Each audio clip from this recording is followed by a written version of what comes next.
today's video we're going to be discussing how to derive the unit circle, which allows us to visualize various trig functions and their values so that we can put them to use in classes such as pre-calc, calc 1, calc 2, and later math courses.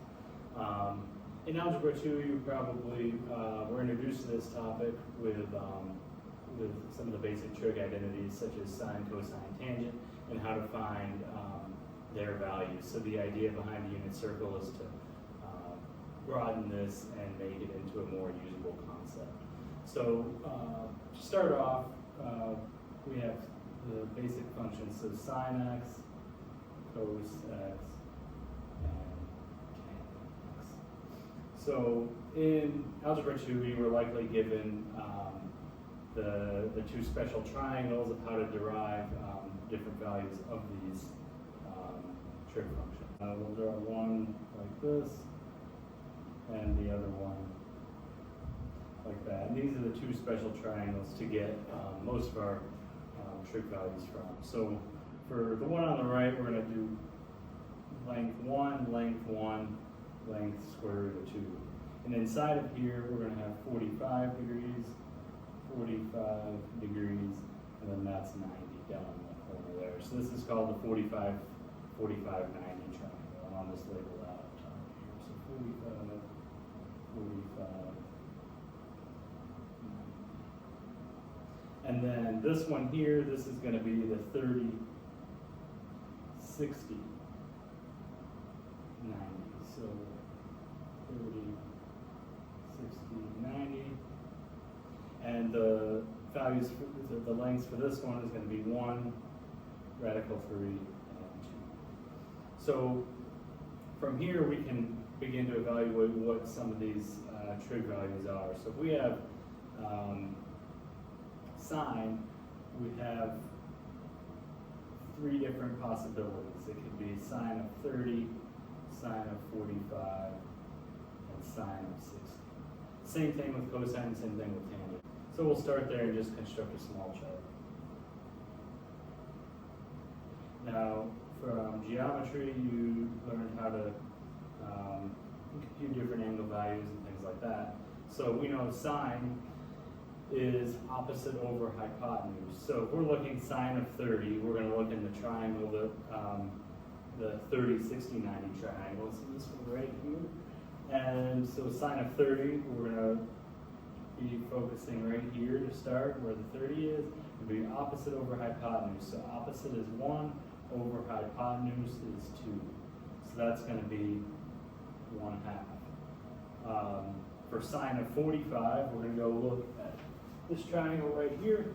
And so we'll go to any of the 45s, doesn't matter which, this one or this one. And we go opposite, so opposite is 1 over hypotenuse is 2. So that's going to be 1 over radical 2. And then sine of 60, same process. We're going to be looking at this triangle right here and the 60 value. So if we look at 60 there, opposite over hypotenuse, so opposite is radical 3, hypotenuse is 2, so it's going to give us radical 3 over 2. Now same thing with cosine, but we remember from geometry that cosine is adjacent over hypotenuse. So if we look at cos of 30, we're going to be looking at that triangle right there. Go up to the 30 value, cos adjacent over hypotenuse. So looking at the 30, adjacent is radical 3 over 2. That's the hypotenuse. So radical 3 over 2. And then cos of 45, we'll look at the 45, 90 triangle. Adjacent over hypotenuse, that's going to be 1 over radical 2. And then same thing for 60, jumping back over the other triangle, and that's just going to be 1/2. So 1/2. And then tangent, that's opposite over adjacent, also from geometry. So if we want tan of 30, that's going to be opposite over adjacent. So we're looking at this triangle. Opposite would be 1, adjacent would be radical 3. So that's 1 over radical 3. And then jumping over to the 45, 90 triangle, same thing, opposite over adjacent. So 1 over 1. That's just going to jumping over to the 60 opposite over adjacent, so radical 3 over 1. That's just radical 3. So that's how we derive some of those basic ones. Now we can also think about this circle right here that we're about to draw. So go ahead and graph this. And just think of this as a regular Cartesian graph with x, y coordinates, and then our circle is going to go around like that.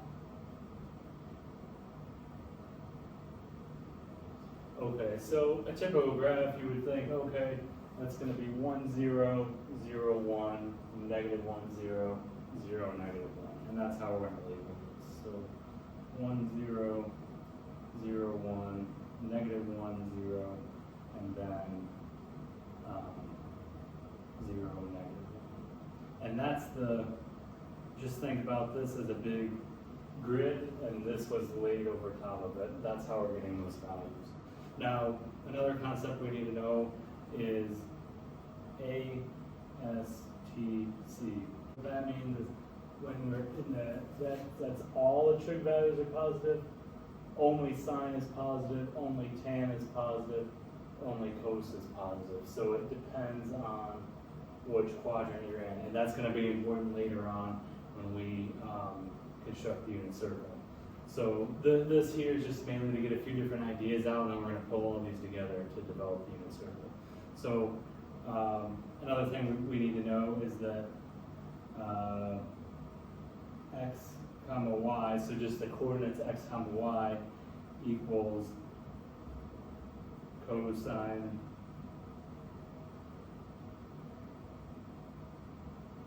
theta sine theta. So that's going to be important later on. And one other thing we need to do is we need to figure out how to convert the values of 30, 45, and 60 from degrees into radians. We can basically take this chart right here and we'll drop it down right there, and we're going to replace all of these values with their equivalent radian values. And that's what we're going to convert over here on the right. So we use the formula radians equals degrees times pi over 180. So we want to find radians. So we're going to apply the 30, 45, and 60 to all these. So radians equals 30 degrees times pi divided by 180. And that's going to be pi over 6. Let's simplify. So we can rewrite 30 as pi over 6. And this is going to come in handy later on when we put together the unit circle. When we're doing 45 now, we'll do the same thing. So radians equals 45 degrees times pi over 180. 45. And that's going to simplify down to pi over 4. And I'm not going to show all the arithmetic to simplify that, but it should be pretty straightforward. And then the final one is for 60, so radians equals 60 degrees times pi over 180, and that'll simplify down to pi over 4. And we can rewrite both of those up here, pi over 4. So we're pretty much set with all the necessary values that we need to compute the unit circle. And now we're going to take all of this stuff and apply it into that actual diagram on the next page. So if you need to take a minute and look over this, please do so, and we'll be moving on to throwing this data into the unit circle. All right, so now we're going to be putting together the unit circle with the data we found on the previous page. This is the bare drawing of the unit circle, and from here you should be able to derive this eventually in a very fast way because this is going to be useful for all the rest of the calculus classes that you take. So from this point, we're just going to draw 3 different lines in quadrant 1. Same thing in quadrant 2 and 3 and 4. So we have this circle divided up into 4 quadrants, and we're going to throw the values into here. And we know this is going to be the x, y-axis, and we're basically ready to go. Now, if you remember from the previous page, I talked about this being overlaid on a coordinate grid, so on just a Cartesian grid. So here we can put 1, 0, 0, 1, negative 1, 0. It's going to be 0, negative 1. So those are the most basic coordinates that you can put on here. And from this point, we're going to go ahead and put the rest of the values on here. So we found pi over 6, that's the smallest value, pi over 4, pi over 3. And we can write the equivalents of those in the degrees, which we know from the previous page, 30, 45, and 60. At this point, we can go ahead and put the coordinate points on, which we're going to write radical 3 over 2, 1/2. And this is all coming from that chart on the previous page. I'll show you an easy way to memorize this here in just a second. And then here we're going to have radical 2 over 2, radical 2 over 2. And then finally up here we'll have 1/2 and radical 3. So that's quadrant 1.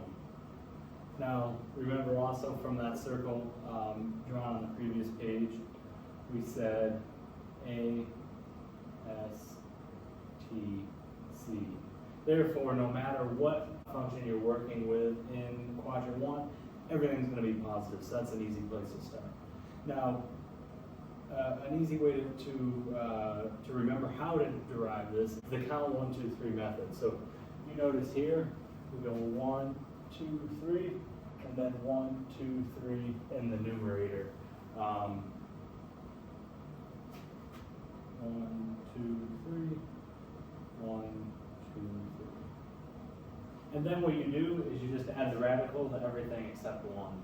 So that's an easy way to remember how to do it. 1, 2, 3 on the right, 1, 2, 3 down on the left, and then just throw the radical on there. So you don't have to sit there and do all the computations each time, and then just kind of think of this as a circle. Remember 360 degrees in a circle. So this point here is 0, 0 degrees / 360 degrees. So that's going to be 90 degrees there, 180, 270, 360. So we can go ahead and throw that on. So that's going to be 90, 180, 270, and then 0, 360 there. So that's an easy way to think about it. And then, so it's going in increasing order all the way around. Well, we know here this is going to be pi over 2. So that's 1/2 pi, we could also write. So that's going to be a full pi right there. And then this is going to be 0 / 2 pi over here. And again, those values are just coming from converting degrees to radians the same way we did on the previous page. So we'll just use that formula and we'll get those values. And then down here is 3 pi. If we think about our pi over 3 line right here, that's always going to be next to the pi over 3 line on the next quadrant. And then same thing down here. So all of those are going to have a denominator. All of that highlighted in red are going to have a denominator of 3. The only thing that changes is what's in the numerator. So we know that's going to be over 3, and over 3. And then the same thing applies with 4. So we know pi over 4, that's always going to be in the center of each quadrant. So that's going to be all of those. So you can think of it, it's always corresponding to its same location. So we know the denominator here is going to be over 4, and over 4. And then finally, the same thing applies for pi over 6. We have pi over 6 right here, so that's going to be right next to itself in the other quadrants. So that's going to be those, what's highlighted in red there. So we know that's going to have a denominator over 6. And over 6.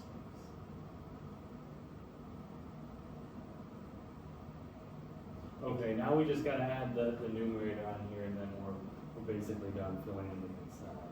So we think this is pi over 3.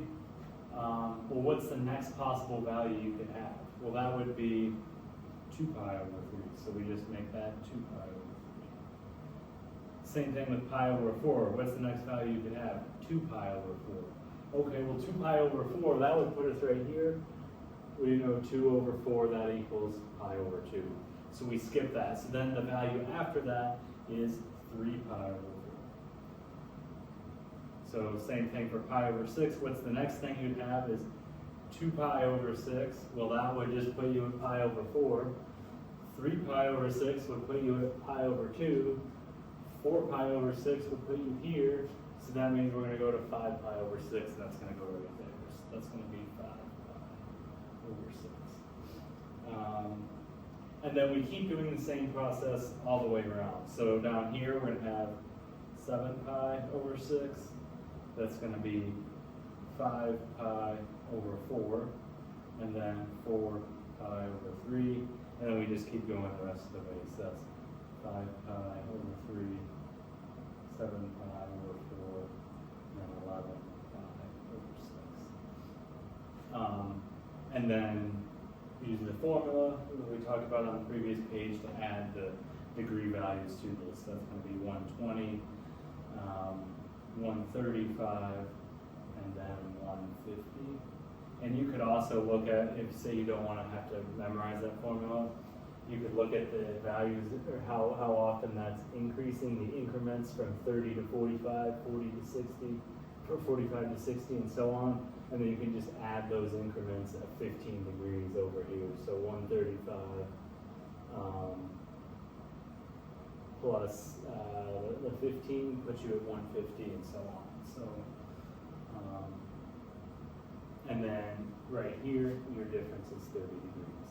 So keep that in mind. That's another way to do it. You don't have to sit there and calculate each individual degree value. So then we just keep going with that idea. So 210, 225, and then here we have 240. And then we already know 270, that's just kind of an easy one that you can think of in your head. And then 300, 315, and 330. So I'm just adding 15 each time until you get to here, here, here, and here, it's 30. So that's an easy way to remember it. All right, so we're almost done. We just have to add the radian values for the rest of the circle here. So the best way to do that is really you're just going to move what we have here, reflect it over, and then add in the appropriate negative values.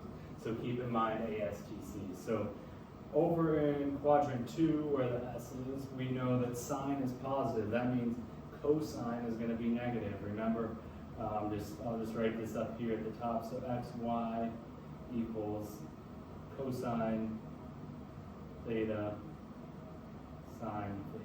So that's how it's written in coordinate points. So we're just going to move over everything we have from quadrant 1, move into quadrant 2. So here we just have 1/2 comma radical 3 over 2. And we have rad 2 over 2 radical 2 over 2, and then same thing.